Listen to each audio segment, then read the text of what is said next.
আচ্ছা, মহা মুশকিল। প্রতিকূলের কাছ থেকে কিছু শুনে আপনি আমার কাছে উত্তর নেবেন কেন? প্রতিকূলের কাছ থেকে নিন। আমাদের যদি উত্তর দেওয়ার কিছু থাকে আমরা যথারীতি ডেকে বলবো। তৃণমূলের নিজের হাল খুব খারাপ, এত খারাপ যে নিজের দলের উপর ভরসা রাখতে পারছে না, চারদিকে খুঁজে মুজে বেড়াচ্ছে। আমার আজকে সকালে কোনো কথা হয়নি। যাদের বিরুদ্ধে বিষোদ্গার করে বেরিয়েছে তৃণমূল, হঠাৎ তাদের প্রশংসা করতে শুরু করেছে, তাহলে বুঝতে হবে যে তৃণমূলের হাল কোথায়। সাধারণভাবে গরিব মানুষের যে টাকা পাওয়া উচিত, কিন্তু ভোটকে কেন্দ্র করে যে দেবার ব্যবস্থাটা, এইটা লোকে ভালোভাবে নিচ্ছে না। আপনাদেরকে বলার মতন কোনো সিদ্ধান্ত হলে তো আমরা বলেই দিতাম। নির্বাচনকে সামনে রেখে ভাতার ব্যবস্থা যেভাবে হচ্ছে, একটাই আজকে খুব গুরুত্বপূর্ণ বিষয়। সুপ্রিম কোর্ট একটা কতগুলো কথা বলেছে, সেটা খুব গুরুত্বপূর্ণ। বিশেষ করে তারা সমালোচনা করেছে যে যেভাবে ভারতবর্ষে অর্থনীতির ক্ষেত্রে সর্বনাশ করা হচ্ছে এবং নির্বাচনকে সামনে রেখে ভাতার ব্যবস্থা যেভাবে হচ্ছে, এতে দেশের অর্থনীতির যে মূল ভিত্তি সেটা কোথাও শক্তিশালী হচ্ছে বলে ওরা মনে করছে না। সাধারণভাবে সুপ্রিম কোর্টের এই অবজারভেশনটা সঠিক বলে মনে হয়। অমর্ত্য সেন সহ বাকিরা এই রকমের কথা অনেকবার বলেছেন। কার্যত যেটা দাঁড়িয়ে যাচ্ছে, আদানি আম্বানির জন্য দিল্লির সরকার খুশি মতো তাদের ট্যাক্স ছাড় করছে, আর ভোটের জন্য ক্যাশ ফর ভোটের মতন ভোটের জন্য ভাতা। সাধারণভাবে গরিব মানুষের যে টাকা পাওয়া উচিত ওয়েলফেয়ার স্কিম হিসেবে, সেটা পাওয়াটা উচিত, জরুরি, এটা নিয়ে কোনো সন্দেহ নেই। কিন্তু ভোটকে কেন্দ্র করে যে দেবার ব্যবস্থাটা, এইটা লোকে ভালোভাবে নিচ্ছে না। সুপ্রিম কোর্টের অবজারভেশনে সেটা পরিষ্কার। আমরা মনে করি ওয়েলফেয়ার স্টেট ইকোনমির অ্যাঙ্গেলে বহু কিছু করণীয় রাজ্যের ছিল বা রাজ্যগুলোর ছিল। আজকে সুপ্রিম কোর্ট সেটা ইঙ্গিত করেছে যথার্থ। আপনাদেরকে বলার মতন কোনো সিদ্ধান্ত হলে তো আমরা বলেই দিতাম। আমাদের তো সেক্রেটারি প্রেস কনফারেন্স করেন। আপনাদের বলার মতন কিছু আছে নেই বলে মনে হয়। মন গড়া কথা তো আমি বলছি না। যারা যা যাবেন না, হ্যাঁ সেটা কি আপনি জানেন মনে হচ্ছে? আমি জানি না, সৃজনও জানে বলে মনে হয় না।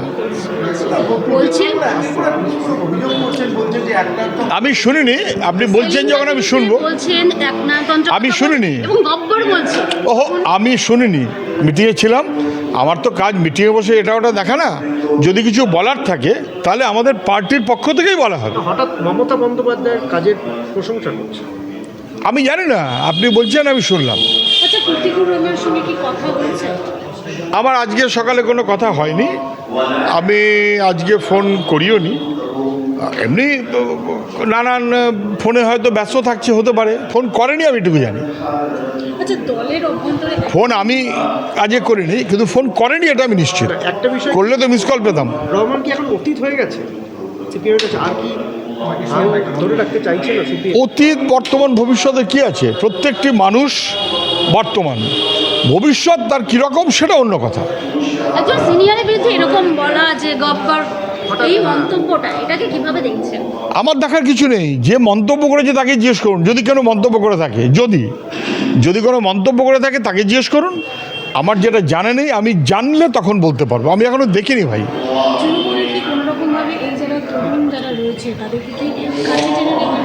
দেখুন, যদি এমনটা হয় যে যাদের বিরুদ্ধে বিষোদ্গার করে বেরিয়েছে তৃণমূল, হঠাৎ তাদের প্রশংসা করতে শুরু করেছে, তাহলে বুঝতে হবে যে তৃণমূলের হাল কোথায়। আমি আপাতত ওইটুকু দেখছি। আজকে বিষ্ণুপ্রসাদ শর্মা তৃণমূলে যোগদান করলেন। বিষ্ণুপ্রসাদ শর্মাটা আবার কে? বিজেপির বিধায়ক ছিলেন। কোথাকার? কার্শিয়াংয়ের কোনো একজন বিজেপির এমএলএ তৃণমূলে জয়েন করেছে, এই তো। তৃণমূল ওই রকম অপেক্ষা আছে। তৃণমূলের নিজের হাল খুব খারাপ, এত খারাপ যে নিজের দলের উপর ভরসা রাখতে পারছে না, চারদিকে খুঁজে মুজে বেড়াচ্ছে। আপনি কি একটা বলছেন? বিষ্ণুপ্রসাদ শর্মা নামক কাউকে একটা পেয়েছে, তিনি এমএলএ। এখন যা বুঝলাম, কোথাকার? কালিম্পং না কার্শিয়াং? কার্শিয়াং। ভালো, তৃণমূলের ওটাই কাজ। তবে তৃণমূলে বিজেপির থেকে লোক নিয়ে আসবে, আবার সেই লোককে আবার পরে বিজেপি নিয়ে নেবে, এটা সবসময়তেই হয়। অর্জুন সিংয়ের দিকে তাকালেই বুঝতে পারবে।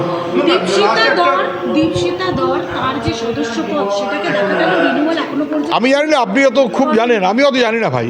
আমাদের পার্টির পদ্ধতি হচ্ছে ডিসেম্বর মাস পর্যন্ত কাজ, তার বিবেচনায় জানুয়ারি, ফেব্রুয়ারি, মার্চে আমাদের রিনিউয়াল হয়। এটা জানুয়ারির শেষ হয়ে ফেব্রুয়ারির মধ্যে আজকে 12, 14, 15, 16, 19, ফলে এখনও সেই বিবেচনা আমাদের অনেকদিন বাকিও আছে। আমি জানি না আপনারা ভালো খবর পাচ্ছেন, খুব ভালো আপনারা খবর পাচ্ছেন, আমি বুঝতে পারছি। সেই খবর দারুণ ঠিক বলে আপনারা মনে করছেন, আপনারা বুঝতে পারছেন, আমি এখনই তা মনে করছি। একটা প্রতিকূলের একটা লাস্ট কমেন্ট বলছি, তিনি বলছেন যে প্রশ্ন করলেই দলের অন্দরে বিভিন্ন বিষয়ে প্রশ্ন করলেই কোণঠাসা হয়ে যেতে হবে। আচ্ছা, মহা মুশকিল। প্রতিকূলের কাছ থেকে কিছু শুনে আপনি আমার কাছে উত্তর নেবেন কেন? প্রতিকূলের কাছ থেকে নিন। আমাদের যদি উত্তর দেওয়ার কিছু থাকে আমরা যথারীতি ডেকে বলবো। স্ট্যান্ড পয়েন্ট এখনো অব্দি ঠিক হয়নি প্রতিকূলকে নিয়ে, মানে আপনাদের। আর আমি জানি না আজকে ঠিক করার কথা ছিল আমাদের, আমার জানেনি। আমাদের দলের এজেন্ডা আপনারা ঠিক করে দেন কিনা জানি না। আজকে আমাদের রাজ্য কমিটি মিটিং ছিল ইলেকশন। হঠাৎ বামেরা একটা প্রাসঙ্গিক হয়ে যাচ্ছে। বামেরা বরাবর প্রাসঙ্গিক। বামেদের বাদ দিয়ে যারা 0-0 করছে তারা বুঝতে পারছে বামেরা প্রাসঙ্গিক এবং দারুণভাবে প্রাসঙ্গিক, এবং সেটা পরে আরও বুঝতে পারবেন আপনারা, কেন সবাই বুঝতে পারবেন। আপনারা বলছেন দেখুন সবাই মিলিয়ে যেন বাংলাটা সর্বনাশ হচ্ছে ওটা যেন বাঁচানো যায়। বাংলাকে সর্বনাশ করার জন্য তৃণমূল আছে, বাংলাকে সর্বনাশ করার জন্য তৃণমূলের বন্ধুরা আছে, বিজেপি তার থেকে আবার যে লোকজন নিয়েছে করুক তৃণমূল বিজেপি, কিন্তু বাংলাটাকে বাঁচাতে হবে। আমাদের সবার কমিটমেন্ট আমাদের ভবিষ্যৎ প্রজন্মের দিকে। বাচ্চা ছেলেমেয়ে স্কুল কলেজ লেখাপড়া কী হবে তাদের ভবিষ্যৎ,